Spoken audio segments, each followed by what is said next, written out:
नमस्कार, तुमच्या सर्वांचं आमच्या यूट्यूब चॅनलवर सहर्ष स्वागत।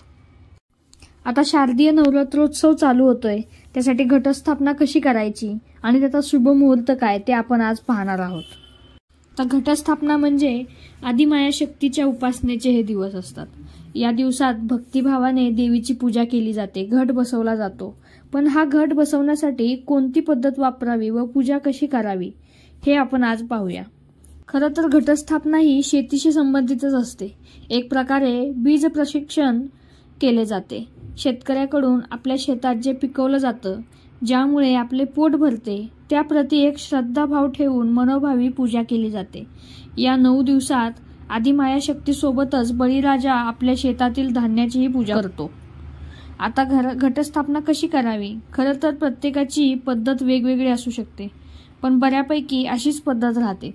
घटस्थापनेसाठी जो शुभ मुहूर्त आहे तो आहे सकाळी 6:09 पासून ते सकाळी 8:06 आणि नंतर सकाळी 11:49 पासून ते दुपारी 12:38 तर घटस्थापनेला सुरुवात करण्याआधी घरामध्ये गोमूत्र शिंपडून घेणं खूप गरजेचं असतं। त्यानंतर थोडीशी रांगोळी काढून त्यावर पाट ठेवायचा, स्वतःसाठी बसायला आसन घ्यायचं, पाटावर लाल रंगाचं आसन टाकायचं, त्यावर डाव्या पुढच्या बाजूला कोपऱ्यात अक्षदांनी अष्टदल कमळ काढून घ्यायचं, त्यावर अखंड दिवा जो लावणार तो ठेवायचा। आता अखंड दिव्यासाठी जी आपण वात लावणार आहोत ती 1.25 हात घ्यायची, ती दुमेरे करून लावायची, कारण तो दिवा आपल्याला 9 महिने ठेवायचा असतो। दिव्याला हळदी कुंकू लावून त्याचे अक्षदा लावून पूजन करून घ्यायचं। स्वतःला हळदी कुंकू लावून घ्यायचं। उजव्या बाजूला पुढे पानाचा विडा मांडायचा, त्यावर गणेशाची मूर्ती मांडून घ्या, नसेल तर सुपारी मांडू शकता। त्याची पूजा करून अक्षता वाहून घ्यायचा आणि फूल व्हायचं। गणेशा तुम्ही अभिषेक करून सुद्धा मांडू शकता।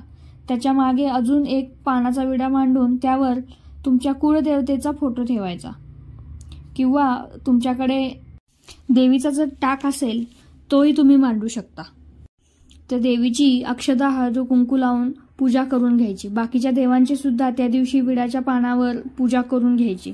आता घटाची स्थापना करायला जे सोयीस्कर असेल ते पत्रावळी, केळीचे पान, ताट काही घेऊ शकता।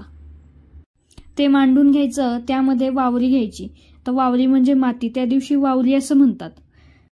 त्यावर जो घट बसवणार आहोत त्याला स्वस्तिक काढून व हळद कुंकूने नाम ओढून वावरीत ठेवून द्यायचं।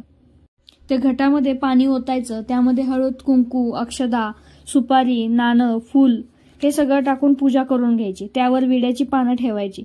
पानं नसतील तर आंब्याचं डहाळ तुम्ही ठेवू शकता, पण शक्यतो विडाच ठेवावा, विड्याची पानच ठेवावी।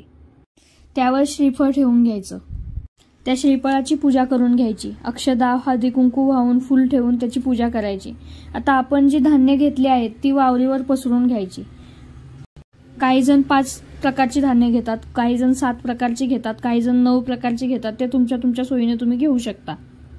आधी एक थर देऊन घ्यायचा, त्यावर थोडीशी वावरीचा थर द्यायचा आणि त्यावर थोडं परत धान्य टाकून परत थोडी वावरी टाकायची, हलक्या हाताने पसरून घ्यायची। जास्त वावरी टाकल्यावर धान्य उगवायला थोडासा उशीर होतो। त्यावर थोडंसं पाणी शिंपडायचं। पाणी खूप जास्त प्रमाणात शिंपडू नका, कारण जो घट आपण बसवतो तो मातीचा असल्यामुळे ते पाणीही थोडं थोडं झिरपत असतं। त्या जास्त प्रमाणात पाणी झाल्यावरही धान्याला बुरशी लागण्याची शक्यता असते। ते झाल्यानंतर आता देवीची ओटी भरू शकता। हे झाल्यानंतर विड्याच्या पानाची माळ घालून घ्यायची, नंतर आरती करून घ्यायची आणि जो काही नैवेद्य असेल तो दाखवून घ्यायचा। आपल्या घटस्थापनेची पूजा इथेच संपन्न झाली। धन्यवाद।